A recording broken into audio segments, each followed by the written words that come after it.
नाज़रीन, आज के प्रोग्राम में आपका खैर मकदम है। मैं हूँ आपकी मेज़बान नाज़िया कौसर।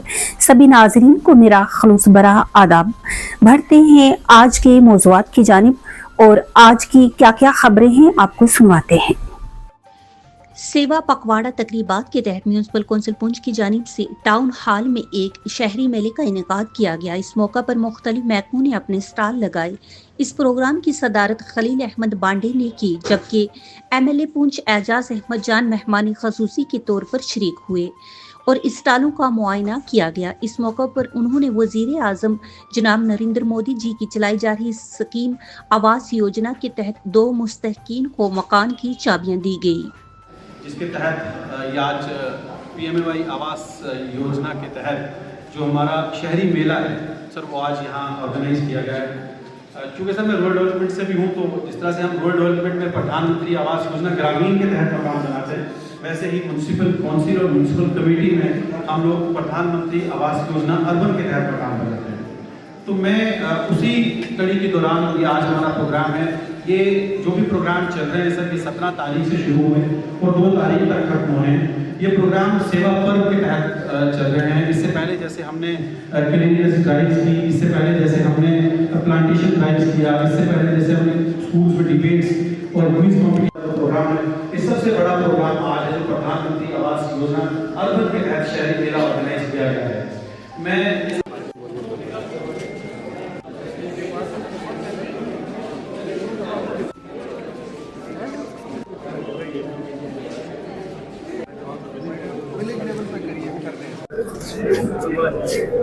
प्रधानमंत्री आवास योजना के तहत जो यहाँ पे घर बने, तो मुझे लगता है इसका जो काम है पिछले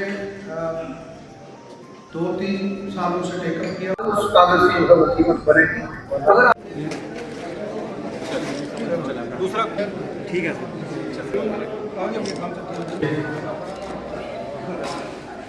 साहिबा भी बैठी है हमारी यहाँ पे, तो मैं सबसे पहले बांडे साहब को मुबारकबाद देता हूँ कि जिस दिन से इन्होंने डिस्ट्रिक्ट पुंछ में चार्ज संभाला है, तो मुझे बहुत खुशी है कि डिपार्टमेंट्स काम कर रहे हैं। वकील साहब ने भी आंखों से देखा है कि मैं भूल गया, मैं कहा आपकी याद नहीं। तो बांडे साहब की बहुत एक काविशें हैं, कोशिश है और मुझे बड़ी उम्मीदें हैं इनसे, क्योंकि मुझे पता है कि ये काम कर सकते हैं, कैपेबिलिटी है, कैपेसिटी है, और मैंने इनको कहा कि मेरा पूरा सपोर्ट आपके साथ है और मुझे पूरी उम्मीद है कि उनके अंदर तब्दीली आएगी। हमारे यहाँ पे जो 2 एक्स प्रेसिडेंट हमारे बैठे हैं, इन्होंने भी शहर में बहुत बेहतरीन काम किया है और मैं नहीं कहूँगा 100% किया होगा, लेकिन जहाँ तक इनके वक्त में इनका बस चला, इन्होंने अपना काम किया। और कई जगह पे कुछ जगह इनकी है जहाँ पे ये काम करना चाहते थे, वक्त की कमी से, क्योंकि 5 साल एक छोटा टाइम होता है काम करने के, तो ये वो काम नहीं कर सके। जहाँ पे समझेंगे, मैं इनसे रिक्वेस्ट करूँगा कि ये अपनी गाइडेंस मुझे दें ताकि हम उन कामों को कंप्लीट करें, लोगों को मुझको फ़ायदा। मैं अमूमन राज जी यहाँ बैठे हैं, मैं इनके साथ डिस्कस करता हूँ कि किस तरीके से शहर को जो है अपग्रेड किया जाए। और अगर गाँव में तो हमारे ऑलरेडी काफ़ी स्कीम्स हैं। आज जिन स्कीम्स को यहाँ डिफरेंट डिपार्टमेंट्स ने यहाँ पे डिस्प्ले किया, बहुत अच्छी स्कीम्स है, लेकिन अफसोस के साथ जिस तरीके से ये ग्राउंड पे इम्प्लीमेंट होनी चाहिए थी, उस तरीके से हुई नहीं। मैं पिछले 10 साल का इनसे हिसाब नहीं मांगता हूँ, लेकिन 7 महीने में डिपार्टमेंट ने क्या कारकर्दगी की, उसका हिसाब जो है वो लेना चाहिए। और मैं बांडे साहब से गुजारिश करूँ कि हमारी 2 तहसीलें हेडक्वार्टर हैं, एक तहसील पुंछ की और एक तहसील मंडी की। मैं बांडे साहब से रिक्वेस्ट करूँगा कि जितने ये डिपार्टमेंट बैठे हैं, इनकी ये डिटेल एक कलेक्ट करें कि कितना काम इस डिपार्टमेंट ने किया और कितना हमें करना चाहिए। और एक हमारा अवेयरनेस कैंप जो है पुंछ में बड़ा और एक मंडी ब्लॉक में जो मंडी तहसील है वहाँ पे 2 में ये ऑर्गेनाइज और बाड़े साहब की जिम्मेदारी है, यही करेंगे। और एक कंप्लीट फीडबैक इनसे आना चाहिए। हॉर्टिकल्चर डिपार्टमेंट बहुत बड़ा डिपार्टमेंट है, अगर कोशिश करें तो हम लोगों को फ़ायदा दे सकते हैं। हॉर्टिकल्चर एग्रीकल्चर डिपार्टमेंट वो है, इसका फ़ायदा आज हमें नहीं आएगा, लेकिन आज अगर हम मेहनत करेंगे 10 साल के बाद आपकी जो 5 जनरेशनें हैं उनको फ़ायदा मिलेगा। जो फ्रूट वहाँ पे लगेगा, जो एग्रीकल्चर में खास करके पंजाब के अंदर एग्रीकल्चर, हमारे यहाँ पे जिस किसी को एग्रीकल्चर डिपार्टमेंट मिलता है वो कहता है इसको कुछ नहीं है, वो समझते हैं इस डिपार्टमेंट में कोई वैल्यू नहीं है।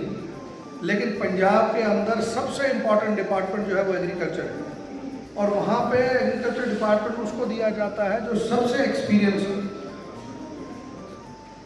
लेजिस्लेटर हो या मेंबर हो। और गवर्नमेंट ऑफ इंडिया भी ये डिपार्टमेंट उनको देती है जो बहुत ही इंटेलिजेंट और बहुत ही जिनकी कारकर्दगी, तो ये डिपार्टमेंट ऐसा है कि लोगों के साथ जुड़ा है। मुझे उम्मीद है कि आने वाले दिनों में हम और आगे जो है वो बढ़ेंगे। डिपार्टमेंट्स के प्रोग्राम डिस्प्ले तक नहीं होने चाहिए, ग्राउंड तक पहुंचने चाहिए। हमारे 1-2 ऑफिसर यहाँ पे नहीं है, यहाँ पे अभी थे, शायद मीटिंग है आज डीसी ऑफिस में, तो उनसे भी प्रधानमंत्री आवास योजना के तहत जो यहाँ पे घर बने, तो मुझे लगता है इसका जो काम है पिछले 2-3 सालों से टेकअप किया हुआ है, और कुछ घर बने हैं, कुछ घर अभी नहीं बने क्योंकि कुछ लोगों ने कंप्लीट ही नहीं किए और उनको एक इंस्टॉलमेंट मिली है, आगे इंस्टॉलमेंट नहीं मिली है। उसके लिए मेरी गुजारिश है कि जितने भी वो लोग हैं, मैं बाड़े साहब से गुजारिश करूँगा उनको आप पर्सनली अपने ऑफिस में बुलाइए, उनको कहिए कि वो प्लान तैयारियाँ ऊपर करें ताकि आप बाकी इंस्टॉलमेंट उनको आप डाल सकें और वो काम वहाँ पे उनका कंप्लीट हो। और इसके साथ साथ जो जो रह गए हैं, इसमें एक बहुत बड़ा रोल ये बनता है कि जो खास करके बॉर्डर की जो शेलिंग हुई है, सिंदूर में जो ऑपरेशन में यहाँ पे घर डैमेज हुए, हमें ज़रूरत है कि उन घरों को हम दोबारा से जो है टेकअप करें।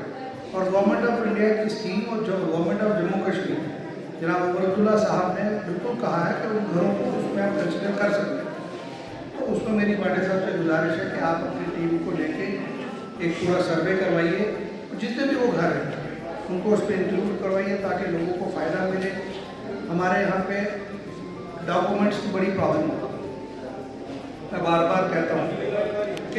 Deputy chief medical officer doctor Ruby Bande ने आज जेएचआई के हमरा प्राइमरी हेल्थ सेंटर लसाना का दौरा किया। ये दौरा SNSP अभियान के सिलसिले में किया गया। इस मौका पर कोल्ड चेन सहूलियात का मुआयना किया गया और मुहिम के तहत किए जाने वाले इंतजामात का भी जायजा लिया गया। उन्होंने हिदायत दी कि बच्चों और हामला खवातीन समेत तमाम मुस्तकीन की लाइन लिस्टिंग की जाए, हाई रिस्क इलाकों की निशानदेही की जाए, रूटीन इम्यूनाइजेशन सेशंस तश्कील दिए जाएं और खुसूसी हफाजती टीकाकारी आउटरीच सेशंस आंगनवाड़ी मराकज़ और स्कूलों में मुनक्कद किए जाएं। मजीद ये भी जोर दिया गया कि छूट जाने वाले या ड्रॉप आउट मुस्तकीन को ज़रूर शामिल किया जाए और सेशंस की माइक्रो प्लानिंग मुअस्सर अंदाज में की जाए ताकि SNSP अभियान के तहत मनसूबा नताइज हासिल किए जा सकें। स्वच्छता ही सेवा प्रोग्राम के तहत म्यूनिसिपल कौंसिल पुंछ की जानिब से आज किला मुबारक में एक लाइब्रेरी दफ्तर के अंदर एक खसूसी सफाई मुहिम चलाई गई। इस दौरान एक दिन 1 घंटा सफाई के लिए 7 का पैगाम आम किया गया ताकि आवाम को इज्तमाही तौर पर सफाई सुथराई में हिस्सा लेने के लिए बेदार किया जा सके। इस मौका पर मुक़र्रिरीन ने कहा कि अपने माहौल को साफ रखना हर शहरी की जिम्मेदारी है और सबको एक साफ सुथरा भारत बनाने में अपना किरदार अदा करना चाहिए। शुक्रिया। आज एक्चुअली हम लोग सेवा पर्व के तहत आज हमारा शेड्यूल एक्टिविटी थी वो ये था कि एक साथ 1 घंटा हम सब लोगों ने मिल के किसी जगह की सफाई करनी थी। तो इस प्रोसेस में हमने आज जो हमारा फोर्ट है, किला है, उसको मुंतखब किया और उसके साथ ही सुबह 8 बजे से अभी तक हम सब लोग, हमारे सैनिटेशन वर्कर, सिविल सोसाइटी के लोग, बार्स के लोग और नौजवान, सारे लोग मिलके हम लोग ये सफाई कर रहे हैं। और इसमें अच्छी बात यह है कि जिन जिन को भी हमने मदऊ किया, जिन जिन को भी बुलाया, वो सब लोग आए भी और एक विजिबल चेंज हमें देखने को मिला। तो हम इसमें कोशिश भी करेंगे कि ये तो आज एक्चुअली हमारा शेड्यूल एक्टिविटी है इसके अलावा भी हम कोशिश करेंगे कि मुख्तलिफ स्पॉट्स का इंतखाब करके उन जगहों पर हम करीब हफ्ते में 1-2 बार तो कम से कम ऐसा करें कि जो प्रोमिनेंट स्पॉट्स हैं उन्हें जाके हम इस तरह से 1 घंटा एक साथ होकर सफाई करें ताकि हमारा शहर साफ़ रहे और खूबसूरत रहे। सर बड़े साहब, देखा गया है कि शहर के मुख्तलिफ एरियो में जो है गंदगी ऐसी पड़ी है, उन एरियो को जो है साफ किया जाए जहाँ पे ज़्यादा पॉपुलेशन रहती है। बिल्कुल बिल्कुल, मैंने आपसे कहा है कि हम करेंगे और इसीलिए मैंने आपसे कहा कि ये तो हमारा शेड्यूल एक्टिविटी था, लेकिन इसके अलावा भी हम कोशिश करेंगे कि हफ्ते में 2 दिन ऐसे स्पॉट्स को आइडेंटिफाई करें जहाँ पे हमारा जो कचरा ज़्यादा पड़ा रहता है और उसे सफाई करें और उसे क्लीन करें। और ये कोशिश करूँगा मैं कि हफ्ते में कम से कम 2 दफ़ा ऐसा हम कर पाएँ। सर ये से पूरे शहर के तमाम सिटीज़न्स को ये रिक्वेस्ट करना चाहता हूँ कि वो एटलीस्ट हमारा ताउन भी करें। मैं समझता हूँ कि उनकी भी शिकायतें हैं, हमारे सैनिटेशन वर्कर्स, हमारी गाड़ियाँ वक्त पे हर जगह नहीं पहुँच पाती हैं, शॉर्टेज ऑफ मैन पावर भी है, लेकिन उनसे भी दरख्वास्त है कि वो बाहर ओपन में कचरा ना फेंकें, जहाँ डस्टबिन है वहीं गिराएं। उसके अलावा अगर एक आध दिन हमारी गाड़ी नहीं पहुँच पाती है तो उसको सेग्रीगेट करके अपने पास रखें और अगले दिन जब गाड़ी आई तो उसे गाड़ी में ड्रॉप कर दें रादर दिन के बाहर ओपन जगह में फेंकें। तो मेरी लोगों से भी ये रिक्वेस्ट है कि इसमें जितना हमारा ताउन करेंगे हम उतना शहर को खूबसूरत बनाने में हमारी हेल्प कर सकेंगे। पर्व के अंतर्गत जो है म्यूनसिपैलिटी पुंछ ने कई जो है प्रोग्राम जो है 17 सितंबर से जो है वो यहाँ पर ऑर्गेनाइज़ किए हैं डिस्ट्रिक्ट पुंछ में, और ख़ुसूसी तौर पर जो MC पुंछ है हमारी, तो इसमें हमारा एक पहला जो था बाज़ारों की सफाई, और उसके बाद रिसेंटली जो है परसों म्यूनसिपैलिटी ने जो है एक कम्युनिटी लंच जिसमें सिर्फ़ और सिर्फ सफाई कर्मचारी और वो लोग जो सफाई करते हैं उनको एक बेहतर सा लंच दिया गया। और आज उसी सेवा पर्व के अंतर्गत यहाँ जो किला पुंछ है हमारा, इसमें अगर आप देखेंगे यहाँ लाइब्रेरी है, इसमें बड़ी खस्ता हालत थी। अब इसको रीबिल्ड रिकन्स्ट्रक्ट करना ASI का काम है, archaeological survey of India, but जो काम आज म्यूनसिपैलिटी ने किया है ये सराहनीय है। और जितने भी हमारे म्यूनसिपैलिटी के जितने भी कर्मचारी हैं, जिसमें इनका जो स्टाफ है, जो लेबरर कम्युनिटी है और जो सफाई कर्मचारी है, उन सब ने न के फोटोग्राफी और वीडियो के लिए बल्कि दिल से जो है श्रमदान किया है। और यहाँ पर जितनी झाड़ियाँ और जितना अगर आप ऊपर भी जाकर देखेंगे जितना कूड़ा करकट था वो सारा कोशिश किया है वो वहाँ से इकट्ठा करके एक जगह पे किया। और यहाँ पर जितनी जड़ी बूटियाँ थी, जिसमें यहाँ आप देखेंगे भंग थी, उसके अलावा और बहुत सारी, तो उस सबको जो है यहाँ डिस्ट्रॉय किया है और मुझे लगता है इसका एक प्रॉपर डिस्पोजल जो है वो भी किया जाएगा।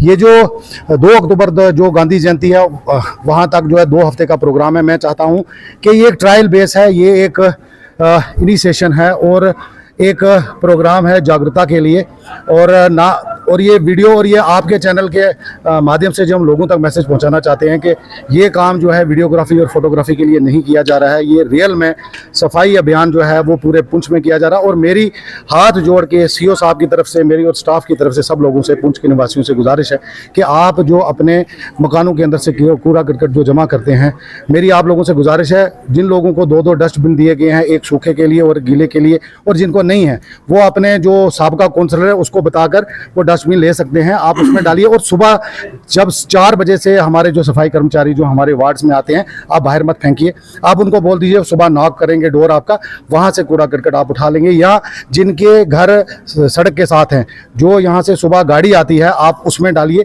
और पुंछ को आप लोग ही साफ रख सकते हैं, म्यूनसिपैलिटी के कर्मचारी साफ नहीं रख सकते, वो सिर्फ आपका कूड़ा करकट उठाते हैं। सफाई रखना, सफाई करना हम सब लोगों का दायित्व है और हम लोगों का फर्ज बनता है। और अगर हम इसमें भाग्यशाली नहीं होंगे तो आने वाले वक्त में आपने जो नेचुरल डिजास्टर देखा है, और उसका रीज़न, उसका जो कारण है सिर्फ ये प्रॉपर डिस्पोजल नहीं होना है। अगर हम इसको प्रॉपरली डिस्पोज करेंगे और किसी ऐसी जगह पर जहाँ से पंजट स्मेल आती हो वहाँ पर इसको ना, और मैं खुसूसी तौर पर आपके चैनल के माध्यम से 2-3 जगह हैं, जो एक बस स्टैंड हमारा है, वहाँ पर एक जो है डंपिंग यार्ड लोगों ने बना दिया है। जो आप देखेंगे परेड ग्राउंड पार्क, जितनी भी रेडियाँ हैं, जितने भी विसिनिटी के लोग हैं, वो सुबह शाम उठकर, और होटल वाले, मैं उनसे भी गुजारिश है, वो सारा कूड़ा करकट उठा के एक ऐसी जगह पर डाल रहे हैं जो एक हमारा मेन हब है जहाँ पर लोग आते हैं। और आपको अगर सफाई रखनी है तो कृपया करके आप अपने घरों की गंदगी लोगों के घर में और ये नालियों में मत डालें, आप अंदर रखिए। भले 2 दिन अगर सफाई कर्मचारी नहीं आता, उसको ढक के रख दीजिए, वो तीसरे दिन उठा के ले जाएगा, और इस तरीके से प्रॉपर डिस्पोजल भी होगा और स्वच्छ भारत अभियान में आपका भी बहुत बड़ा योगदान है। नाजरीन, ये थे हमारे आज के मौज़ूआत। हमारे चैनल पर प्रोग्रामों का सिलसिला जारी रहेगा। हमारे प्रोग्राम कैसे लगे हैं, आपके तासुरात का इंतजार रहेगा। कमेंट भी कीजिए और शेयर भी कीजिए।